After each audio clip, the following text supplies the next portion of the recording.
అంటే చెప్తాను. ఎందుకంటే ఇప్పుడు ఎస్సీ, ఎస్టీ కమిషన్‌లో మేము అప్పుడు వేసాము complaint. So, national SC, ST కమిషన్‌లో పిటిషన్ ఫైల్ చేయడం జరిగింది. ఇది చూడడం జరిగింది మా క్లయింట్‌కి, ప్లస్ నాకు కూడా వచ్చింది. సో, ఈరోజు ఇక్కడ ఆనరబుల్ ఎస్పీ గారి దగ్గరికి వచ్చాము. ఇప్పుడు మా యొక్క వాదనలు ఏవైతే ఉన్నాయో, మా దగ్గర ఎవిడెన్స్ ఏవైతే ఉన్నాయో అవన్నీ కూడా మేము ఇప్పుడు సమర్పిస్తాం. సమర్పించి ఆ సార్ ఏమి అడుగుతారో అవన్నీ కూడా ఇచ్చి దీన్ని ముందుకు తీసుకెళ్తాం కేసు. నేను మళ్ళీ చెప్తున్నా, ఆజాద్ న్యాయం కోసం పోరాడతాడు. ఆయన మీ అందరికి కూడా తెలుసు. ఎన్నో రూమర్స్ వచ్చినాయి, అవన్నిటి కూడా చెక్ పెట్టి మళ్ళీ చెప్తున్నాను, భవిష్యత్తులో న్యాయ పోరాటం అయితే ఆగదు.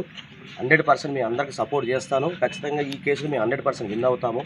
సంబంధిత వ్యక్తులపైన ఖచ్చితంగా శిక్ష పడేలాగంత వరకు కూడా నేను పోరాడతాను.